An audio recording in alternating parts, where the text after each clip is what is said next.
Nang sila'y dumating sa tapat ng Misya, ay pinagsikapan nilang makapasok sa Bitinya, ngunit hindi sila pinahintulutan ng Espiritu ni Jesus. At paglampas nila sa Misya, ay nagtungo sila sa Troas. Nang gabing iyon ay lumitaw ang isang pangitain kay Pablo. May isang lalaking taga-Macedonia na nakatayo at nakikiusap sa kanya na sinasabi, "Tumawid ka patungo sa Macedonia at tulungan mo kami." At pagkakita niya sa pangitain, sinikap naming pumunta agad sa Macedonia na naniniwalang kami tinawag ng Diyos upang ipangaral ang magandang balita sa kanila. Tayo po ay manalangin. Panginoon, patuloy po naming hinihingi at tunay na ikaw ay patuloy na gumagabay sa iyong iglesia.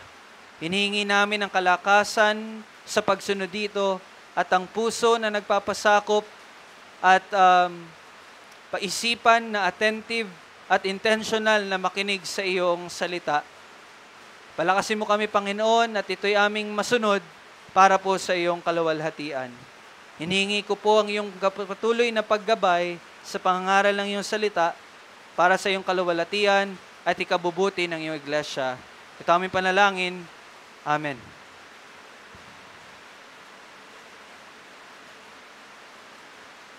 Once again, good morning and happy Lord's Day. At sa ating pong pagpapatuloy, nabasa. Tanggalin daw. Wait lang po.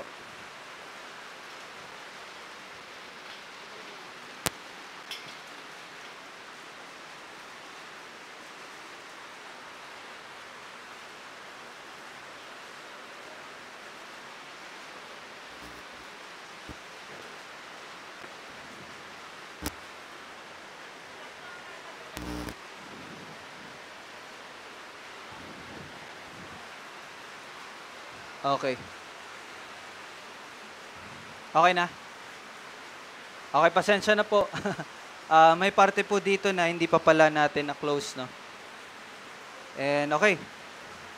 Alright, once again, last Sunday, atin pong napag-aralan sa Book of Acts, chapter 16, verse 1 to 5, na tayo po ay at makikita natin sa buong Acts na tayo ay niligtas at bilang mga niligtas, tayo po ay mga saksi ni Kristo.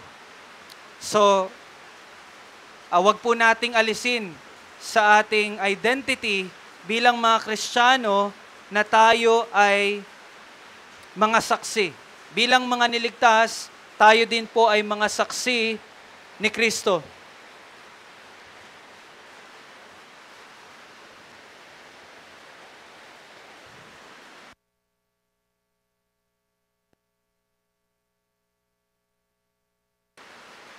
Okay, bilang mga saksi, bilang mga niligtas, tayo po ay mga saksi ni Kristo. At bilang mga saksi, nararapat lang po na tayo ay patuloy na mamuhay bilang saksi na may pag-ibig. At yung pag-ibig po na iyon ay ang pag-ibig na nagmumula sa ating Diyos na tinatawag na sacrificial love, na maging handa tayo na gawin ang lahat para sa ikabubuti ng iba. And when we say ikabubuti ng iba, we are talking about sa ikaliligtas ng ibang tao. So yun yung challenge sa atin last Sunday, na kung saan tayo ay inuutusan na maging mindful lagi at naisin natin na gawin ang lahat para sa ikabubuti ng ibang tao. At mahalaga po iyon dahil kalooban ng Diyos ang may iligtas at kaparaanan niya ay ang pagiging saksi ng bawat mananampalataya. So isa iyon sa kaparaanan ng ating Panginoon. And tandaan niyo po, ang Book of Acts ay pagsasalaysay sa mga nangyari sa patuloy na pagtupad ng Panginoon sa kanyang sinabi sa Acts 1:8. So lahat po ng mababasa natin sa sa libro ng Acts ay mga pagkilos at paggawa ng ating Panginoon upang gawin ang kanyang sinabi sa Acts chapter 1, verse 8. At sa tagpo na ito ay nagpapakita ng paggabay ng Panginoon kala Pablo sa kung saan nila ihahayag ang Ebanghelyo. And dapat nating tandaan, mga kapatid, na ang pagpapahayag ng Ebanghelyo sa mga makasalanan sa lahat ng panahon, mula dito sa ating binabasa hanggang ngayon at patuloy sa lahat ng ngayon, ang paghahayag ng Ebanghelyo ay ibinibigay lamang ayon sa lubos na kalooban at kaluguran ng Diyos. No? Ibig sabihin po, walang nagkataon lamang. No? Kapag may isang tao na nahayagan ng Ebanghelyo, hindi po iyon isang pagkakataon lamang. Wala pong ganon. Hindi totoong basta kanino na lang at bahala na kung sino ang tatanggap ng Ebanghelyo. No? Mali po ang pag-iisip na yon. Sa halip, sa soberanya ng ating Panginoon, ang Ebanghelyo ay naihahayag, ang Ebanghelyo ay naihayag sa iyo, at sa biyaya ng Diyos, tinanggap mo ito, at ikaw ay naligtas. Ito ay ayon sa kanyang kalooban. So alalahanin niyo po yung pagkakataon na iyon, na kayo ay naligtas, na kayo ay nahayagan ng Ebanghelyo. Kailan po iyon? Iyon ay hindi pagkakataon lamang. Iyon ay kalooban ng Diyos. Iyon ay pagkilos ng Diyos. Ikaw ay naligtas dahil kumilos ang Diyos. Tandaan niyo po yan. And makikita natin yon. One of the example is in the Old Testament, yung binasa natin kanina sa story ni Jonah, no? Si Jonah ay inutusan ng Diyos na pumunta sa Nineveh. At kung saan inutusan siya na ihayag ang paparating na paghukom ng Panginoon. At ano nangyari? Halos lahat, or kung babasahin natin ang Book of Jonah, ang mga taga Nineveh ay tumugon, sila'y tumalikod sa kanilang kasalanan, at sila'y nanampalataya sa Panginoon. So makikita natin na ang Diyos ay kumilos sa buhay ng mga taga Nineveh sa pamamagitan ni Jonah. Hindi aksidente na napunta si Jonah doon sa Nineveh.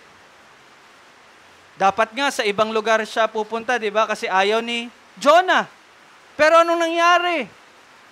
No? Nagpadala ng malaking alon at ulan ng Panginoon. At si Jonah ay tinapon sa tubig. At nagpadala siya ng malaking isda. At sa loob ng 3 araw, siya ay inuluwa nito saan? Doon na sa Nineveh. So makikita nyo dyan, one of the example kung paanong aktibong kumikilos ang Diyos para sa pagliligtas sa mga tao. At ganun din ang nangyari sa bawat isa sa atin. Kaya nakakalungkot na isipin na hindi natin pinapahalagahan or minsan nakakalimutan natin na ang Diyos ay kumikilos sa buhay natin. Madali tayong ma-depress, madali tayong panghinaan ng loob. Madali tayong mag-worry sa mga buhay natin na nakakalimutan kung ang kaligtasan ay binigay ng Diyos. Paano na pa kaya yung ibang bagay na kailangan natin para sa napakaiksing panahon dito sa mundo? But we easily fret or madali tayong natatakot. Pero our focus here this time is ang pagkilos ng Diyos sa pagliligtas. And one example also in the New Testament, kung matatandaan ninyo, yung story ni Philip at nung eunuch. Di ba?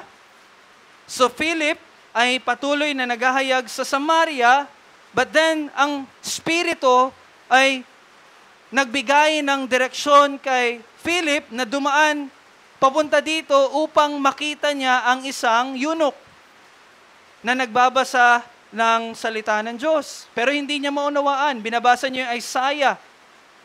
Pero ang Panginoon, pinadala niya si Philip doon upang maligtas yung eunuch na iyon.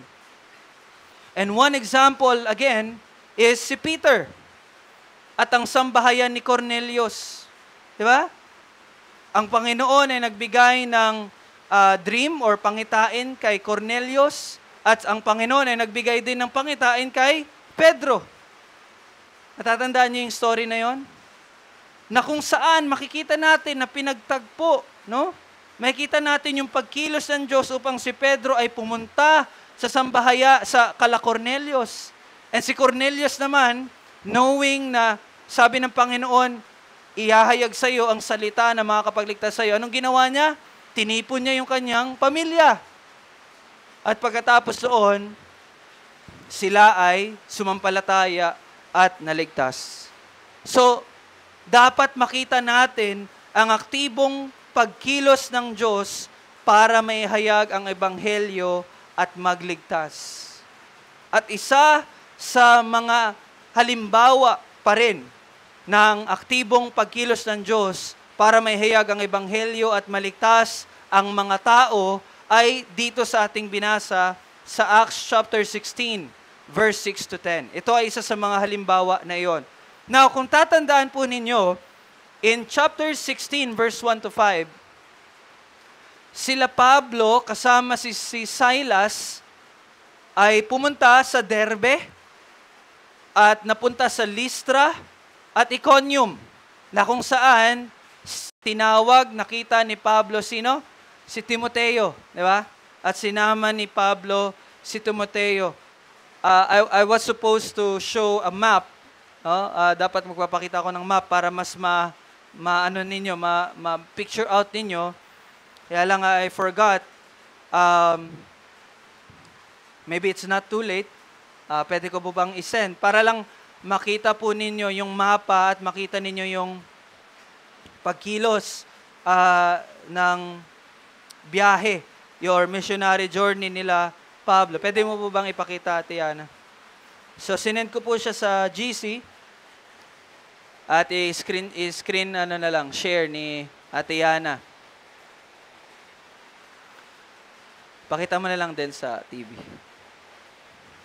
Okay, para lang makita ninyo yung paglalakbay nila Pablo. Okay.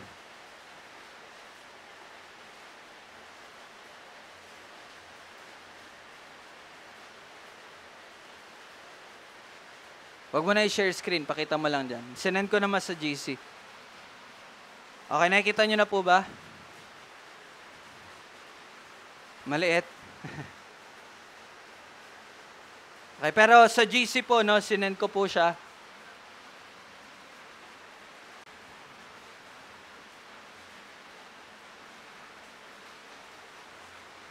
Okay, tingnan natin yung ruta na tinahak po nila Pablo. So kung makikita nyo dyan, hanapin nyo po ang Derbe, Lystra, at Iconium. Makikita nyo dyan sa Cilicia, bandang Cilicia, sila ay pumunta sa Derbe, Lystra, at Iconium. Ngayon, nagpatuloy sila, in verse 6, sinabi dito, at naglakbay sila sa lupain ng Phrygia at Galatia. So nagpatuloy sila na lumakad no sa Phrygia at Galatia. Nagpatuloy sila diyan, bakit? Dahil pinagbawalan sila ng Espiritu Santo na ipangaral ang salita sa Asia. So makikita nyo yung kung nasaan yung Asia. Pinagbawalan po sila ng Espiritu Santo. Now, hindi po tiyak at hindi tukoy kung paano sila pinagbawalan. It could be pwedeng pangitain or dream, hindi natin alam. Pero isa sa mga siguradong nangyari dito ay pinagbawalan sila ng Espiritu Santo. Okay? Pinagbawalan sila na ano? Na ipangaral ang salita saan? Sa Asia. Naririnig niyo po ba yon? Pinagbawalan sila na ipangaral ang salita sa Asia. Siguro, sa atin, parang nakakagulat. No? Nakakagulat yung pangyayaring iyon. Bakit binagbawalan eh? Di ba yun ang utos ng Panginoon? No?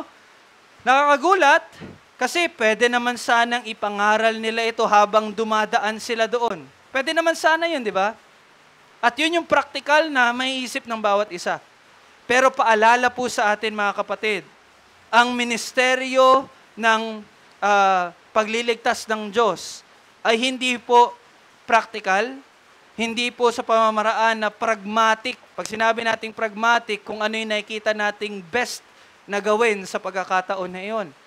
Tandaan niyo po mga kapatid, ang ministeryo ng pagliligtas ng Diyos ay hindi practical, kundi kalooban ng Diyos. Dapat lagi natin yung tandaan, no?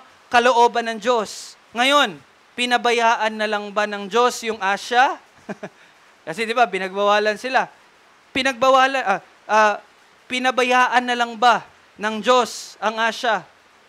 Now, meron pong komentary ng isang teologo. Ito yung sabi niya, ang dahilan ng pagbabawal na iyon ay tila dahil hindi pa dumarating ang takdang panahon upang maipangaral ang ebanghelyo sa lalawigang iyon. Hindi pa daw dumating yung takdang panahon. Ibig sabihin, yung itinakda ng Diyos. No? Ngunit, tiyak na nagkaroon din naman sila ng mga masiglang iglesia roon, kalaunan. So, sa panahon na ito, ipinagbawal ang pangangaral sa Asya. Pero kalaunan, marami pong mga churches or iglesia ang naitayo doon. Particular sa Colossus. Di ba? Colossus, may letter nga si Pablo sa mga taga-Colossus. Laodicea, Sardis, Thyatira at Philadelphia. So makikita nyo, hindi pinabayaan ng Diyos ang Asya. Kaya lang, hindi pa iyon takdang panahon. Kaya't malinaw na ito ay ayon sa pasya ng Diyos. Hinggil kay Pablo at sa kanyang mga kasama na sa halip na dumaan muna sa bahaging iyon, gaya ng ginagawa nila noon. Dati ganun kasi sila, basta madaanan nila. Kung matatandaan nyo yung first missionary journey nila Pablo, basta madaanan nila, naghahayag sila ng salita. Pero hindi gaya noon, no? Sila'y pinaagap na tumawid. Pinaagap meaning pinadali, no? Sila'y pinaagap na tumawid patungo saan? Sa Europa. At ipinangaral muna ang ebanghelyo sa Filipos. Una pong nahayag ang ebanghelyo sa Filipos. At ang Filipos ay isang kolonya ng mga Romano at saka doon sa mga kalapit na lugar. Samantala, ang lalawigan ng Asya na pansamantalang nilaktawan ay makakarinig muna ng balita tungkol dito. So, di ba, nilaktawan sila. Pero, maririnig nila yung balita ng pagliligtas or kaligtasan ng mga tao doon sa Filipos at Europa. No? Bakit daw? Upang pagdating ng mga apostol. No? Kasi, sabi dito, gaya ng pagbabalik ni Pablo na mababasa natin sa Acts chapter 18. Mababasa natin sa Acts chapter 18, babalik na doon si Pablo. Ay higit silang handa at bukas na tumanggap ng kanilang pangangaral. No? So hindi muna sila, nilaktawan muna sila, pero dahil sa paglaktaw na iyon, makakarinig sila ng mga balita patungkol sa pagtanggap ng mga tao doon sa Europa. At yon ay nagbigay ng paghahanda sa kanilang puso na tanggapin ang ebanghelyo na ipapangaral nila Pablo sa panahon na bumalik na sila Pablo doon. Sa ganitong paraan, mas lalawak ang paglaganap ng ebanghelyo na mas maikling panahon kaysa kung dinaanan nila ang lahat ng mga pook sa kanilang daraanan. So you see, ito ay probidensya ng Panginoon. No? Ito ay pagkilos ng Panginoon.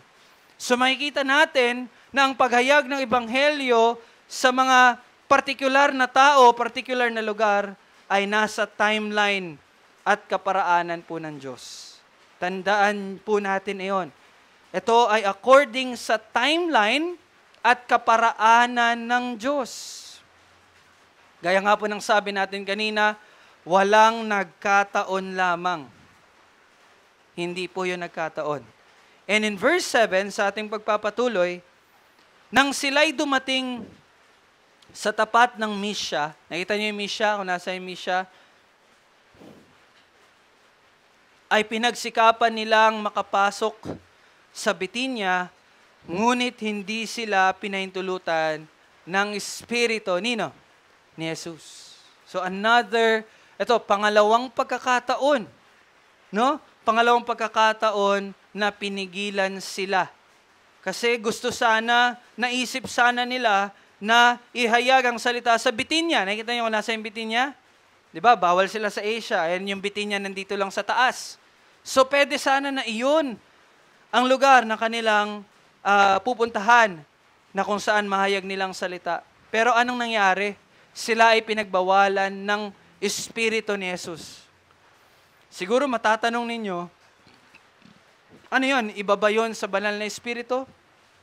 Well, ang Espiritu ni Jesus ay ang banal na Espiritu. Okay? Kung matatandaan niyo po ang sinabi ng Panginoong Jesus bago siya ay ipagkanulo at bago siya ay mamatay, in John 15:26, sabi doon, subalit kapag dumating na ang mang-aaliw, na aking susuguin sa inyo mula sa Ama ang Espiritu ng katotohanan. So, ang Espiritu ni Jesus ay ang banal na Espiritu na ipinagkaloob niya sa bawat mananampalataya. No? Pero dito, ginamit ni Lucas ang Espiritu ni Jesus sa pagbibigay diin na ito pong nangyayari dito ay ang kalooban po ng Panginoong Jesus. So, ibig sabihin, particularly sa ministeryo ng pagliligtas na sinabi ng Panginoong Hesus in Acts chapter 1 verse 8, ang gumagabay sa iglesia ay ang Panginoong Hesukristo mismo sa pamagitan ng kanyang Espiritu. At yon ay ang Espiritu Santo. Sino ang ulo ng iglesia? Sino ang ulo ng iglesia? Ang Panginoong Hesukristo. So, sino ang naggumagabay at naglilid sa katawan? Ang ulo. At yon ay ang ating Panginoong Hesukristo. At yon ang yung binigyang diin dito ni Lucas. No? So mga kapatid, whenever we are obeying yung ministeryo na ipinagkaloob sa atin, it is our Lord Jesus Christ ang siyang gumagabay sa atin sa pamamagitan ng Espiritu Santo. And so nagpatuloy sila, so hindi sila doon, bawal sila sa Bitinya. Tingnan natin kung ano nangyari in verse 8 to 10. At paglampas nila sa Mysia ay nagtungo sila sa Troas. Nakita niyo kung nasa yung Troas? Nang gabing iyon, so nandun sila, napunta sila sa Troas, hindi nila alam kung anong gagawin, hindi nila alam kung saan sila. At nang gabing iyon, verse 9, ay lumitaw ang isang pangitain kay Pablo. Merong isang pangitain. May isang lalaking taga-Macedonia na nakatayo at nakikiusap sa kanya na sinasabi, tumawid ka patungo sa Macedonia at tulungan mo kami. Saan sila nag-end up? Sa Troas. Nakita niyo yung Troas? Mysia, di ba Mysia? Troas. Yan po ay ang lugar na merong port papunta doon sa Macedonia. So nung nasa Macedonia na sila, may pangitain na kung saan nakita ni Pablo ang isang lalaki at nagsasabi, sabi dito sa kanya, tumawid ka patungo sa Macedonia at tulungan mo kami. At anong naging reaction nila Pablo? Verse 10, at pagkakita niya sa pangitain, sinikap naming pumunta agad. Pumunta agad sa Macedonia na naniniwalang kami tinatawag ng Diyos upang ipangaral ang magandang balita sa kanila. So, hindi po direkta ang pagsasabi, no? Hindi direkta. Isang pangitain lang. Hindi direkta ang pagsabi, ngunit sa karunungan na ipinagkaloob ng Diyos sa kanila, na pagtanto nila na ito ang kalooban ng Diyos, ang pumunta sa Macedonia. At tunay nga po na yon ang kalooban ng Diyos. Bakit? dahil po sa mga susunod na tagpo, no, kung mababasa natin ang buong chapter ng chapter 16 at patuloy sa 17 at 18, makikita natin doon ang tagpo na pagliligtas kay Lydia. Si Lydia po ay isang babae na ang Diyos mismo ang sinasabi na nagbukas ng kanyang puso upang siya ay sumampalataya. And dito rin sa chapter 16, makikita din natin ang pagliligtas ng isang bantay. No, yung bantay kasi kung babasahin niyo yung chapter 16, kinulong po sila Pablo, sila Silas. Pero kumilos ang Panginoon, nagkaroon ng earthquake, no? At nakawala po sila Pablo. Magpapakamatay na sana yung bantay, yung jailer kumbaga. Pero pinigilan siya ni Pablo at nagtanong yung jailer, sabi niya, paano ako maliligtas? And at that time, naligtas siya at ang kanyang sambahayan. So you see, no? At pagkatapos noon, makita din natin na nagtungo sila Pablo sa Thessalonica, Berea, Athens at Corinto. Lahat ng iyon ay mga lugar sa Macedonia or sa ngayon, yung modern day Europe. No? Binuksan ang ebanghelyo sa Europa. Now, kung babalik tayo sa layunin nila Pablo for their second missionary journey, anong layunin nila? Pumunta sa mga iglesia na naitayo upang palakasin. Yun lang sana yung plano nila, no? Balikan at palakasin ng mga iglesia, pero dito natin makikita yung plano ng Diyos. At yun ay buksan ang iglesia para naman doon sa mga tao sa Europa. Mga kapatid, ang Panginoon ang gumagabay at gumagawa ng lahat ng pagliligtas sa pamagitan ng kanyang mga saksi at ng kanyang providensya. So it is the Lord ang siyang gumagabay.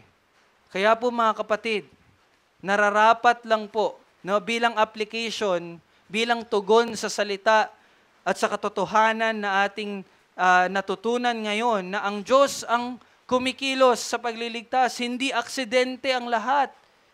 Sa soberanya ng Panginoon at probidensya ng Diyos na ihahayag ang ebanghelyo at naliligtas ang mga hinirang. At sa katotohanan iyon, ang ating tugon ay ganito, nararapat lang na aktibo nating ipahayag ang ebanghelyo ng Panginoong Hesukristo. Mga kapatid, knowing na aktibong kumikilos ang Diyos sa pagliligtas at ayon sa kanyang kalooban, nararapat lang din na aktibo nating ipahayag ang ebanghelyo ng Panginoong Hesukristo. Maaari pong may magsabi sa atin ngayon, yes, tama yan. Pero wala pa kasing gabay ang Espiritu Santo sa akin. Lalo na tayo mga by God's grace, natutunan natin yung pagbabalik, no, sa tamang pangangaral at pag-aaral ng salita. Kaya po tayo ay reformed. By God's grace, naunawaan natin yung sovereignty ni Lord. At ngayon, pinakita sa atin na ayon sa gabay ng Diyos, ay nililigtas niya at ginagabayan niya ang paghahayag ng ebanghelyo. Siguro may magsasabi sa atin ngayon, wala pa namang gabay ng Espiritu sa akin. So hindi pa ako maghahayag. May nakaisip po ba nun? Hindi, wala pa naman gabay ng Espiritu Santo sa akin, hindi ko alam. So, okay lang. Naunawain po natin na ang ganoong paggabay ay natapos na. Dahil baka iniisip natin, ipapareha natin sa nangyari kala Pablo at mga apostol sa unang pagtataguyod ng iglesia, baka iniisip natin na ganun din. Dapat may magpakita din, may pangitain din. Oy, puntahan mo ko dito sa Maribeles. Tulungan mo kami. Yung ganong kaparaanan po mga kapatid ay natapos na. Why? Yung ganong kaparaanan ng paggabay ng Espiritu ay natapos na. Bakit? Dahil kompleto na ang salita ng Diyos. Na siyang gabay natin na binibigyang linaw ng Espiritu Santo at pinalalakas pa ng probidensya ng Diyos. At pagkakaisa ng desisyon ng mananampalataya sa iglesia. So, hindi natin kailangan na makarinig muna or magkaroon ng pangitain bago tayo maghayag ng ebanghelyo. Idadahilan natin yung nangyari kala Pablo. Sila nga, pinigilan. Ngayon, wala pa naman nagsasabi sa akin doon. So, baka pinipigilan ako na ihayag ang ebanghelyo. Ganun po ba? Again, yung ganong pamamaraan ng paggabay ay natapos na po. Why? Canonized na po ang salita ng Diyos. Tapos na. Nabuo na. Buo na ang salita ng Diyos. Ito na po yung gabay.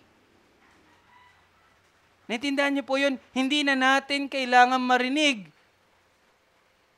Or kung loobin ng Panginoon, may vision talaga. Kung loobin niya, so be it. Pero again, napaka-rare or wala pa tayong naririnig na ganon. Pero isa sa pinakasigurado, ginagabayan tayo ng Diyos. Mga kapatid, ginagabayan tayo ng Diyos. Saan? Sa pamagitan ng salita.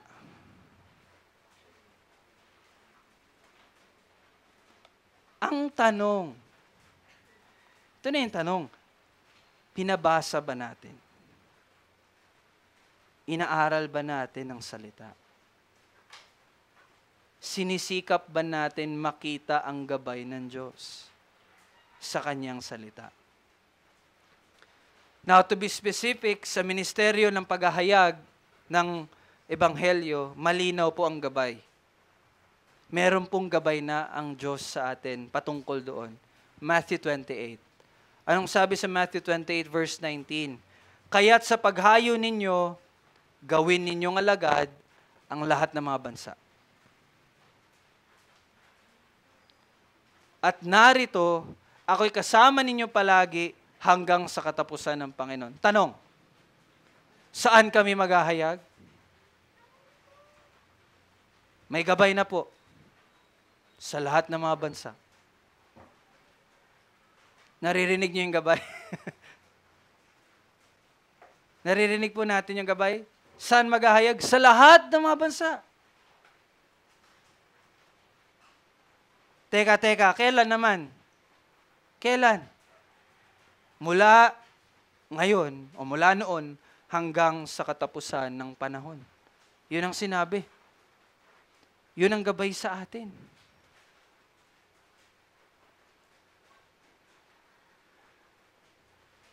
Kailan magsisimula? Dati pa nagsimula na. Hanggang kailan natin to gagawin? Hanggang sa katapusan ng panahon. It's either mamatay hanggang sa kamatayan mo or sa pagbabalik ng Panginoon.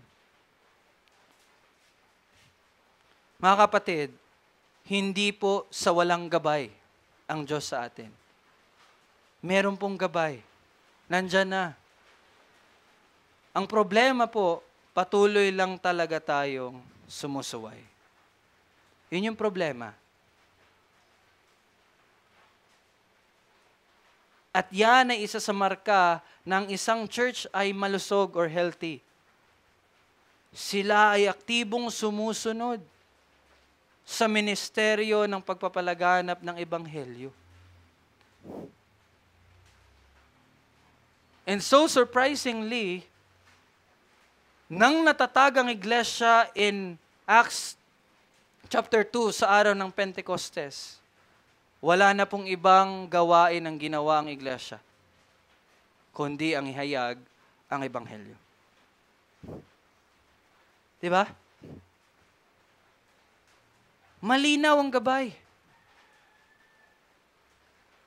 Kaya po mga kapatid, mag-ingat tayo na ikubli, itago, ikubli ang ating katamaran at pagsuway, pagkatakot sa tao, pagkahiya sa pangalan ni Kristo, at pagkahumaling para sa mga buhay natin dito sa mundo sa pangalan ng probidensya ng Diyos. Mag-ingat po tayo sa pagkukubli natin. Ginagamit natin yung probidensya ng Diyos. Pero ang totoo, tayo po ay tamad. Tayo po ay sumusuway. Tayo ay may takot sa tao, hindi sa Diyos. Tayo ay nahihiya na inahayag ang pangalan ng Panginoong Jesucristo. Tayo ay mas busy sa kaharian natin dito sa mundong ito kaysa sa kaharian ng ating Diyos. Tapos sasabihin natin, providensya to ng Diyos eh. Wala akong mahayagan na tao eh. Huwag nating sabihing providensya ng Diyos ang hindi mo pagkakaroon ng sipag upang lumabas at ihayag ang ebanghelyo dahil wala ang pag-uudyok mula sa salita. Pero bakit walang pag-uudyok mula sa salita? Dahil hindi tayo nag-aaral ng salita.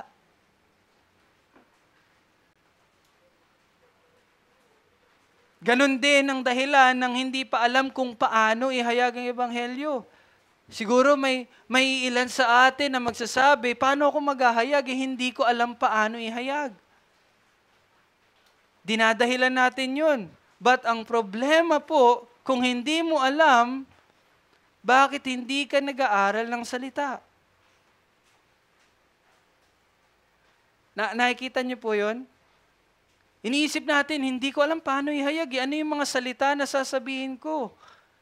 Pero hindi rin naman nag-aaral ng salita. Hindi talaga natin malalaman iyon.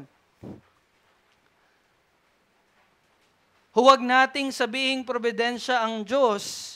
Probidensya iyon ng Diyos na alam mo pero hindi mo lang ginagawa dahil napipigilan ng mga kasalanan na nagpapawala ng lakas ng loob at nagpapawala ng motibasyon upang ihayag ang ebanghelyo. Isa sa mga dahilan bakit nagiging hindi tayo masipag sa paghahayag ng ebanghelyo dahil po sa mga kasalanan na ini-enjoy natin. No? Walang pag-uudyok. Di ba? Huwag natin sabihin na probidensya iyon ng Diyos na yung pag-iisip ng opinyon ng tao kaysa sa opinyon or sa salita ng Diyos. Na pagpapakita na ang piniplease natin ay tao at hindi ang Diyos. Huwag nating sabihin na probidensya ng Diyos yung pagkatakot mo na mawala ka ng kaibigan o pamilya dahil sa paghahayag ng katotohanan. Hindi po yun probidensya ng Diyos. Huwag nating ikubli sa probidensya Huwag natin ikubli sa providensya ng Diyos na ayaw mong matawag na weirdo ka or KJ ka dahil sa pangalan ng Panginoong Jesucristo. Hindi po yun providensya ng Diyos. Hindi yun pagkilos ng Diyos. Huwag nating sabihin na providensya ng Diyos ang hindi mo pagsusumikap na makausap ang mga tao at iniisip na ang Diyos ang nagbubukas ng pintuan. Ito kasi isa sa mga dahilan, lalong-lalo na yung danger na once you are reformed, isa sa mga danger is what? Hintayin mo lang na magbukas ng pintuan ang Panginoon para ma-share mo yung gospel. Narinig niyo na po yun, di ba? We must pray at hintayin natin na magbukas ang Panginoon ng door para ma-share natin yung gospel. That is true, wala pong mali doon. Pero wag nating kalimutan na ang pagbubukas at pagsasara ng pintuan ng Diyos para sa paghahayag ng ebanghelyo ay nangyari po iyon nung aktibong naghahayag ang mga mananampalataya. Hindi iyon nangyari nung nakaupo lang sila sa bahay, nagchichika-chika lang at nagsiselfon-selfon lang. Hindi yun nangyari. Kailan nangyari yung pagbubukas at pagsasara ng pintuan sa paghahayag ng ebanghelyo? Nung aktibo silang nagpupunta upang ihayag ang ebanghelyo. Doon nila nakita yung providensya ng Diyos. Okay, hindi dito. Okay, dito. Hindi nila nakita, hindi yun nung nakaupo sila, nakahiga lang, nag-i-internet lang, nagsiselfone lang, hindi sa ganung panahon. Yun ay sa panahon na aktibo silang lumalabas. Yun kasi yung mali.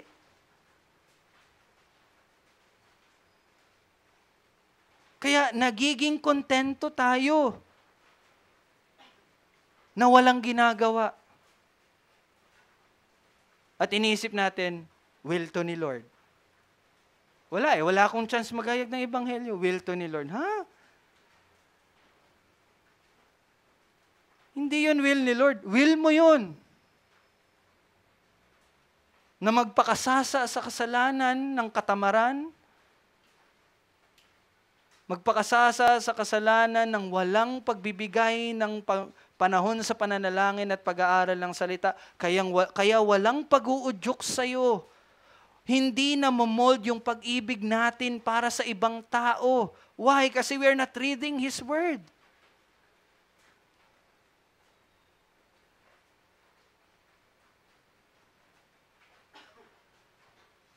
Tapos sasabihin natin, wala tayong oras.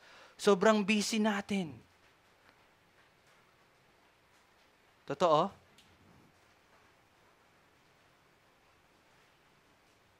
Pero kayang magpuyatan sa cellphone.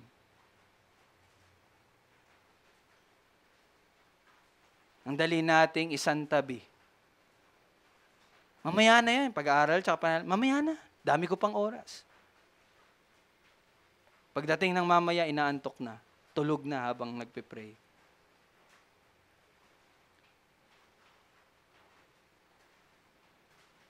Mga kapatid, hindi tayo iyon. Hindi ganyan ang isang anak ng Panginoon. You are sons and daughters of God by His grace.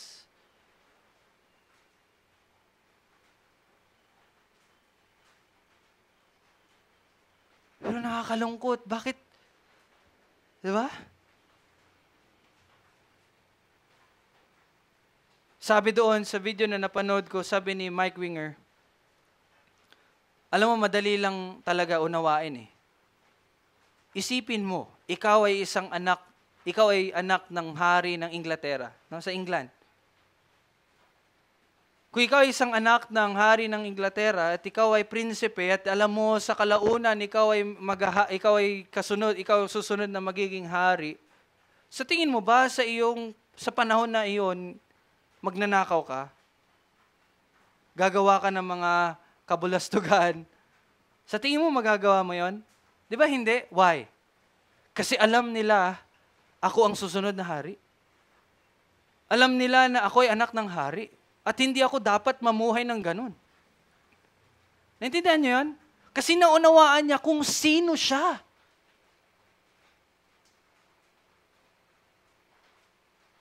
At ganun din dapat tayo. Maunawaan natin kung sino tayo. Tayo ay sa biyaya ng Diyos iniligtas. At dahil tayo iniligtas sa mga anak niya at tayo mga saksi ng Panginoong Jesucristo. At kung naunawaan natin yun, dapat yun ang ipinapamuhay natin.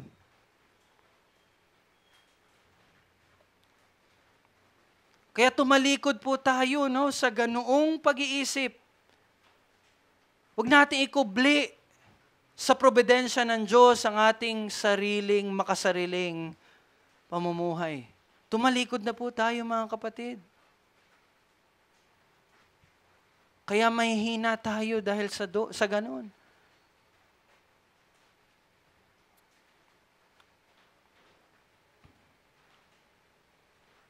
Pangalawa, huwag patagalin, agad natin itong gawin. Huwag na natin patagalin. Tingnan niyo po sa verse 10, gaya ng ginawa nila Pablo in verse 10, sabi diyan, at pagkakita niya sa pangitain, sinikap naming pumunta agad sa Macedonia. Without hesitation, walang pagdadalawang isip, sila ay agaran na pumunta sa Macedonia. Why? Dahil naniniwala kami na tinawag kami ng Diyos upang ipangaral ang magandang balita sa kanila. Ganito po dapat ang tugon natin sa gabay ng Panginoon. At again, ang tanging hadlang sa paggawa noon ay ang ating sarili. Ang ating maraming gusto para sa ating sarili. Dahil busy tayo para sa ating sarili. Mga kapatid, kontento na tayo bilang ligtas na mga anak, ngunit hindi masunuring alagad. Hindi po ganito ang tunay na tinuturo ng biyaya ng Diyos, mga kapatid. Ang galing natin i-claim na tayo'y anak na ng Diyos, di po ba? We praise God. Kasi tayo nga naman ay anak na ng Diyos sa biyaya niya. And napakagaling natin yun i-claim. Napakagaling natin na ihayag iyon. Well, that is true. Ihayag nyo yan. Ang galing natin na sabihin na tayo'y tinubos na ng Diyos. Amen. Ang galing natin sabihin na tayo'y kaibigan na ng Diyos. Amen. Ang galing natin sabihin na kinaawaan tayo at kinahabagan tayo ng Diyos at minamahal tayo ng Diyos. Amen to that. By His grace. Ngunit, napakakupad natin kapag pinag-uusapan na ang ating pagiging mga alagad ng Diyos.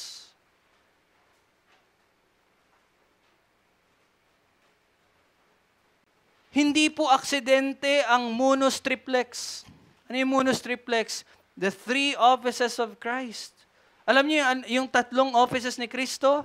Siya ay propeta, siya ay pari, at siya ay hari. He is prophet. Bakit? Inihayag niya ang salita at kalooban ng Diyos ng perpekto. He is the perfect prophet. At siya ay pari. Bakit? Siya ang naghandog ng perpektong sacrifice at namagitan sa tao at Diyos. Di ba? He is our high priest, but do not forget, ang isa pa sa office ng Panginoong Hesus, siya ay ang hari. Pag sinabi mong hari, siya ang naghahari sa lahat, lalong-lalo na sa bawat mananampalataya. Now observe, ano ang tawag ni Pablo, ni Pedro, ni Santiago, ni Juan, ni Judas sa kanilang mga sarili, sa mga liham na sa mga sulat na kanilang ipinadala? Alam niyo po paano sila nagpakakilala? Ako si Pablo, the bondservant of Jesus Christ. Ganon nila pinakalala ang kanilang mga sarili, alagad ng Panginoong Hesukristo.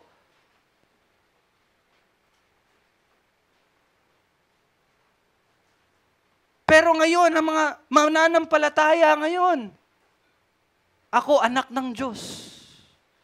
Ako tinubos ng Diyos.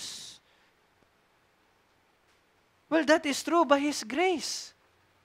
Pero wag nating kalimutan, tayo'y mga alagad ng Diyos. And we must be serving Him.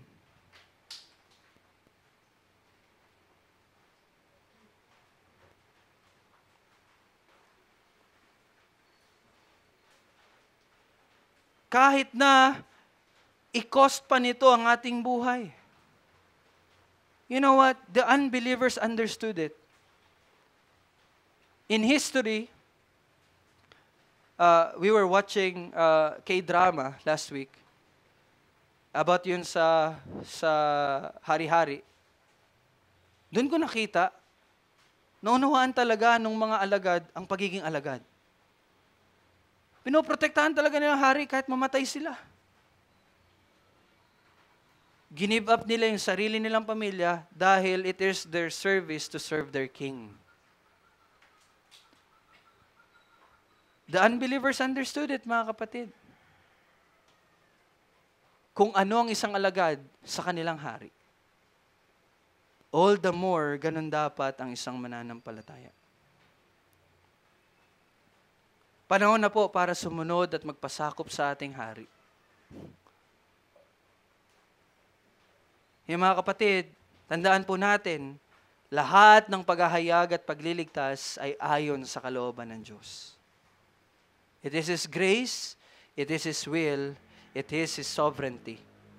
Ginagabayan ng Panginoong Hesukristo na siyang ulo ng katawan, o ulo ng iglesia, ang kanyang mga alagad na siyang katawan sa gawain sa kanyang kaharian.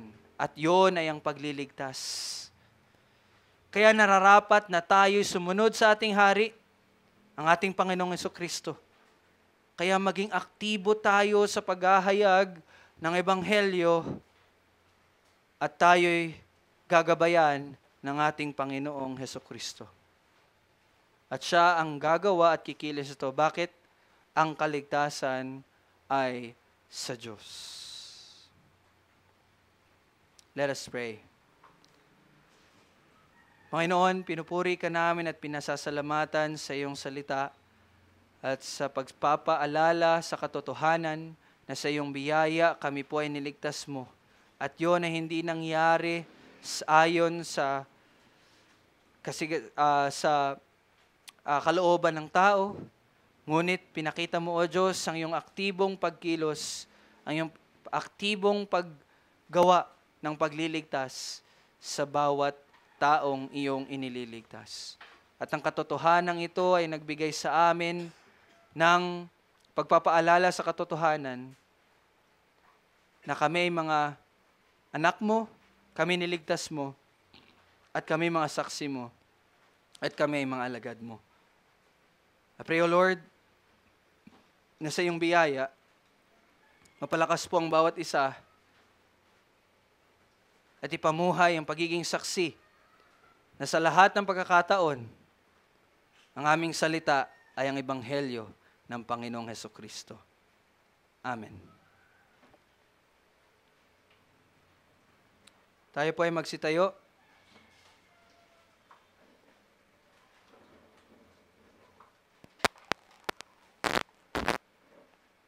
At awitin po natin ang hymno, I Love to Tell the Story.